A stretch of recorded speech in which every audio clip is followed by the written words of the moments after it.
Well, folks, welcome back to Performance Process. Today, we're delving into one of the most debated topics in endurance training intensity distribution. You've probably heard of polarized training, where you do a lot of easy miles and just a little high intensity work, or maybe you follow the pyramidal approach with more time spent at moderate intensities. But does one really work better than the other? And what about zones? Should there be 3, 5, 7? How many zones are there?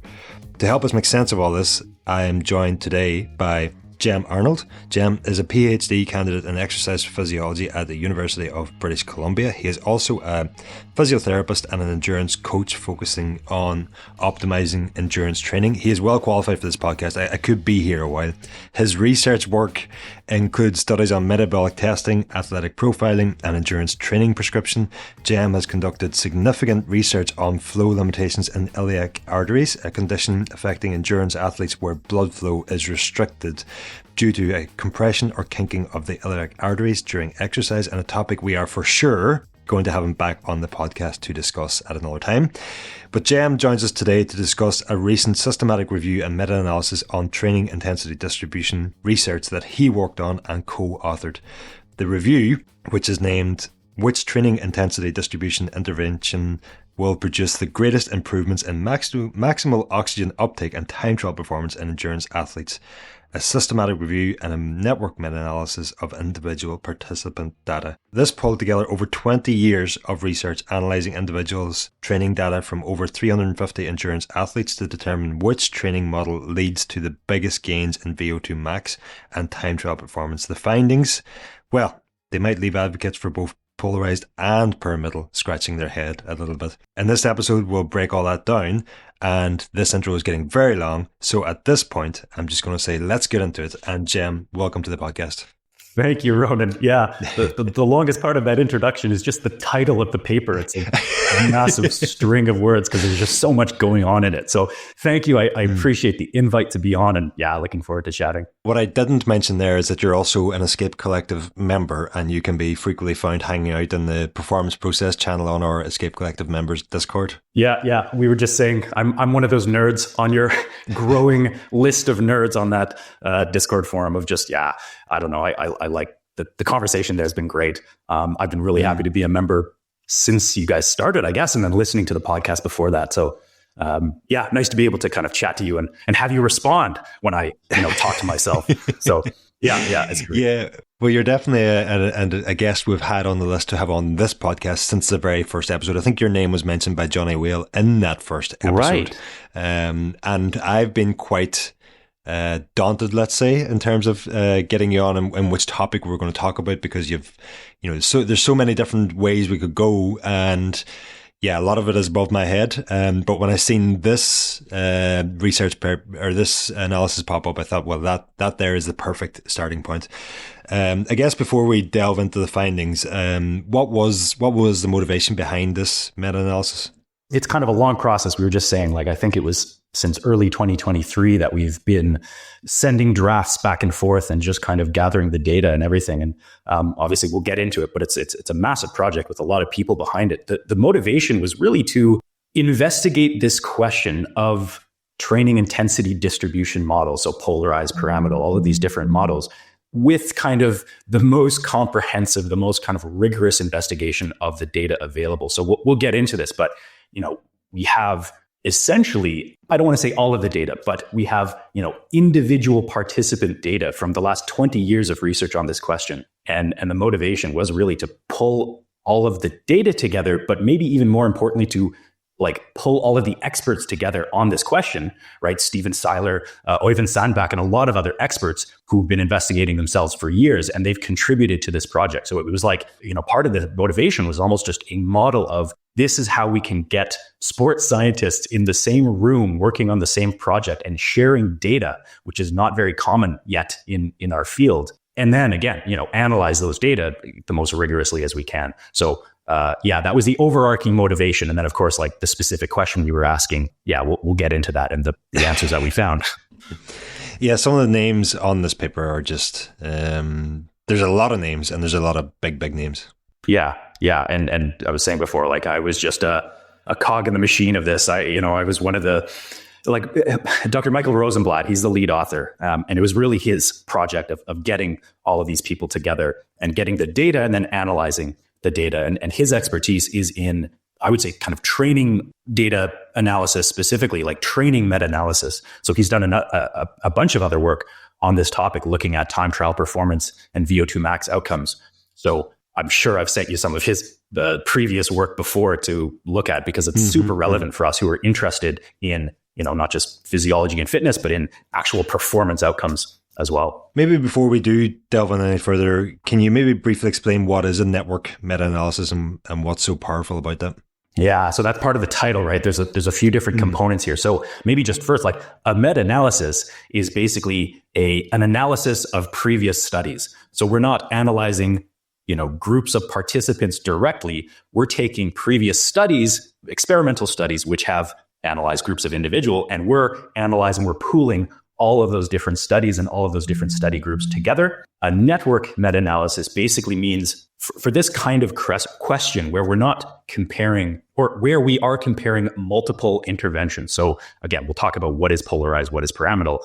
All of the other ones, we had polarized, pyramidal, threshold, low, and high distribution. So we had kind of 5 different interventions. Any one study might only compare 2 of those interventions against each other. And there might not be any study that actually directly compares, for example, I don't know, maybe there's no studies that actually compare polarized versus threshold, but there's some studies that compare polarized versus pyramidal, and then pyramidal versus threshold.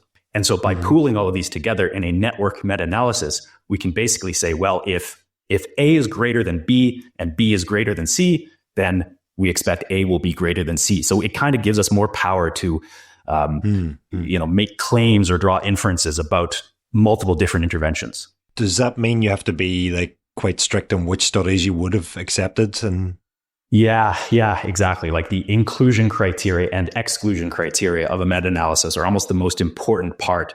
And where we draw some of these lines can have big influences on the outcome, on the ultimate results, because there are so many studies that are asking similar questions in slightly different ways. I mean, that's the nature of research. That's the whole point is, you ask a question slightly differently. You might get an entirely different answer, or it might kind of point you in the same direction. For example, I can say we excluded some studies that investigated, polarized versus threshold, let's say, but because something was uncontrolled about the study. So I think one study, for example, the athletes were continuing to do their normal training, which included strength training, and the study was unclear about how strength training was quantified, whether it was part of the polarized, right? It just gets complicated. And the challenge is always that study that I'm thinking of, I don't know what the names are, so I'm not going to be able to list you off the exact names. Doesn't really matter for this conversation. That study in particular was great because it was so ecologically valid to how people train, right? Like athletes do all kinds of other different training, and that's part of our day-to-day training. But in research, and especially in meta-analysis, as we said, when we're thinking about all of the potential studies we can look at, we have to be really precise, really strict about controlling our variables and understanding, what is the exact question that we're trying to ask, and then what are the studies that have asked that question, and kind of where we include studies and where we exclude studies. Yeah, so it gets into the methodology, but again, Michael, the lead author, is super strict about this stuff. So I think he did a really good job, which at the end of the day increases our confidence about the outcomes that we can draw from the analysis that we've done, because we know the studies included are the most relevant on this question. So how many studies did make it through, and what did they look like? Yeah, there was 13 studies total. I know there was 29 different intervention groups among those studies. So most of the studies were comparing a polarized training group to a pyramidal training group. We still haven't defined those terms. We'll get there in a moment, but most of the studies were comparing those 2 interventions. And then again, other studies, of course, would have, different combinations of those polarized, pyramidal, threshold, low, and high. And so what are they? 13 studies, 29 different intervention groups, and about 350 participants in total. And that's another part of this. That was the last bit of the title, of this long title, is an individual participant data set or meta-analysis.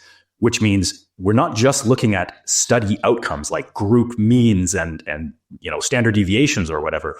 We're looking at specific participants. We're looking at every single individual as they go through their training. We have weekly data on about 350 participants over, again, the past 20 years of research on this question. So it's impressive. It's again, it's super rigorous, and I think that's why, first of all, that's why it's taken us so long to publish this thing, because so much work has gone into it, and just getting the researchers and getting the kind of the stakeholders involved is part of that motivation that you brought up before about just, how do we improve our kind of multi-center collaboration in sports science? Because it's super important in any science, but especially in sports science when, most of our work is on like a group of 10 university students. Well, we have 350 trained athletes in this data set. Yeah, I think it's important. Like, we were going to get into it later, but maybe we'll just right now is like you mentioned there about the individual participant data. And not only did you look at all the research done in this space, and then you whittled it down to 13 studies, but then you looked at the individual training data from each of the participants. And I think off the top of my head, there was like just under 300 male and just over 50 female participants. And then you actually went through all of their training data individually, and to the point that you actually reclassified some of them based on how they had initially been classified. Yeah, that was one of the big advantages of looking at this at an individual level. So we were provided this data from the original publishers. So we weren't, going in and looking at the raw Excel files. We were kind of provided the individual outcomes from the original researchers. But exactly. So the advantage here is, and again, most meta-analysis research will look at the group results, the study-wise results, and that's totally acceptable. And we kind of understand how that works. When we're looking at individual participant data, let me put it this way. All of the participants in all of these studies, the adherence level where we say, well, we want the athletes to actually adhere and perform the training they were intending to perform. So all of the adherence levels were quite high in these individual studies. But if we think about, how we're training, and we're monitoring heart rate. This was kind of heart rate time in zone that we were capturing on a weekly basis. And we can say like, wow, if our heart rate is, a little bit higher, a little bit lower in any given time, that might change the training zone that the heart rate falls into. We'll get more into this as well. And so it doesn't take much deviation from the intended training plan to actually kind of change how these participants, change the training intensity distribution that these participants kind of fell into. And so the question is, well, do we care about the training that they were prescribed by the study, at the outset of these experiments, or are we interested in the training they actually perform? And we provided both. So we did both. And there weren't many kind of overall differences between those analyses. So that's encouraging as well. But we did see that around 20% of the individuals performed a slightly different, but different enough that it changed their training intensity model. So someone who was in a polarized training group who intended to perform polarized, maybe they just their training was slightly different from intended, but it different enough that they now performed pyramidal. And then that changes kind of the classification. So that applied to around 20% of participants. So it means that we were more accurately able to represent the training that they did, not just the group that they were prescribed to, if that makes sense. Yeah, I mean, I know if you prescribe me polarized training, I would not be very good at adhering to that, right. And I would probably end up doing loads of pyramidal. So perhaps that's a good space to get into for us to now get into the definition of each. And well, we start with polarized and maybe just define what does polarized training mean? Yeah. So polarized, and maybe I'll say like our research question, our main question was kind of framing this in terms of polarized. So we were asking, is polarized training better than these other training models? So what is polarized? This is part of research. We have to be very specific with our definition. So there's a lot of different ways to think about polarized training. And maybe we can come back to kind of how do we think about polarized training in a research sense versus how we would think about it in just daily training and coaching. But for our purposes, we very specifically defined polarized training as, first of all, we're using a 3-zone, a physiological intensity zone model. So we have zone 1 is low intensity, under the first metabolic breakpoint. So that's lactate threshold 1 or ventilatory threshold 1. Again, there's so many different definitions here that we're going to deal with. So for those listening who maybe aren't familiar with those, is it in any way possible to relate that to like FTP, which I think most people will be able to refer to?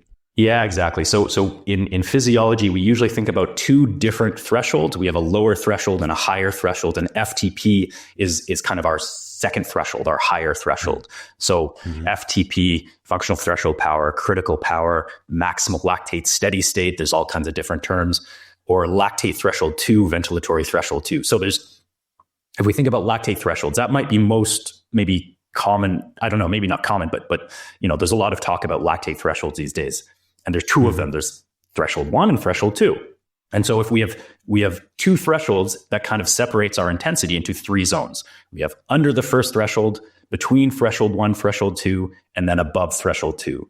So that's how I'm going to be talking about zones or intensity domains: zone 1, zone 2, zone 3, which is of course a little bit confusing because zone 2 is also a bit of a meme, and it's not the same zone 2 as I'm talking about. So I'll try to be clear and specific about what zones we are talking about at any given moment. So if we have, and the easiest way to maybe think about it is like low intensity, intermediate intensity, high intensity. So polarized is really just most of our training volume is spent at low intensity. A little bit of our training volume is spent at high intensity. That's kind of our zone 3 above FTP. And then not much at all is spent in the middle, in that intermediate intensity zone 2 under FTP, but kind of, tempo sweet spot in cycling terms. So hopefully that's kind of clear. There was one other criteria that we had for polarized training, the polarization index. I'm not going to get too much into that. Because basically it amounted to most of the time is in zone 1, a little bit of time in zone 3, and not much at all in zone 2. And then that differs from pyramidal training. Pyramidal, that's kind of our pyramid where we have most of our training intensity is still in zone 1, so that's in common.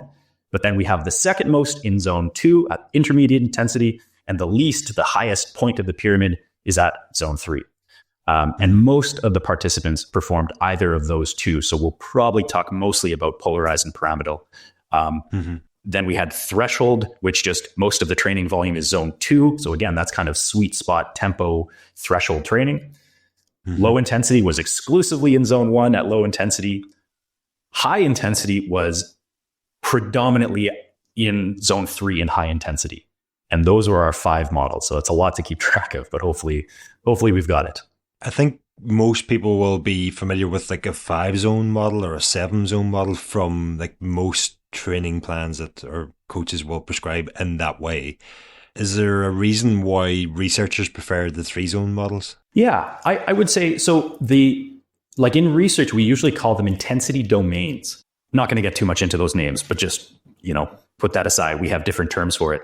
And they're based on the acute metabolic response, which we can kind of separate, and the responses are quite distinct. They're different in, again, what we're saying is zone 1 from zone 2 from zone 3. Training in those intensity domains, in those zones, has different metabolic responses, but they're still quite wide zones, right? In terms of, heart rate values or power wattages, like the numbers are quite wide. And so when we're prescribing training, and now we're thinking about coaching, it is useful to kind of further split and subgroup those intensity domains into smaller zones where we might prescribe our training. So that's where, the zone 1 that I'm talking about under the first metabolic breakpoint in a 5-zone model, that would be split up into a zone 1 and a zone 2. And that's where we get that zone 2 terminology referring to kind of low intensity or aerobic intensity. And then, the same thing, right? Our zone 2 gets split up into kind of, now it would be zone 3, it's kind of tempo. Zone 4 is maybe our sweet spot threshold, right? So it's not that one is wrong and one is correct. They're all correct. They're all useful in different contexts.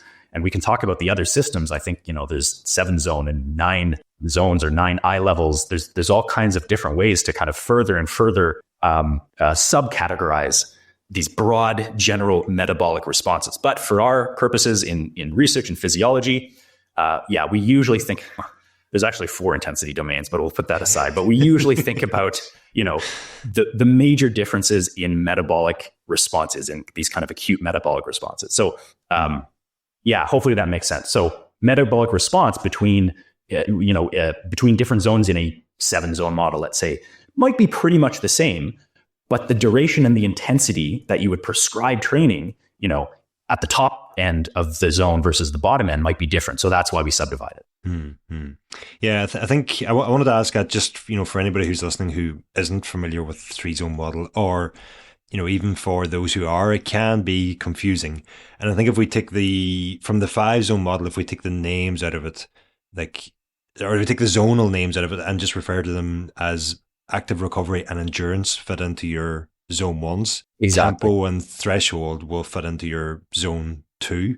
Yeah. And VO2 max and above will fit into your zone 3. Yes. And what I'm kind of wondering is if that all stems from research practice, as makes sense as you just pointed out. Why do you think there's so much debate these days between polarized and pyramidal? Yeah.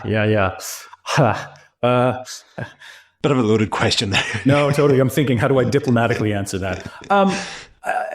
I think there's debate because multiple things work.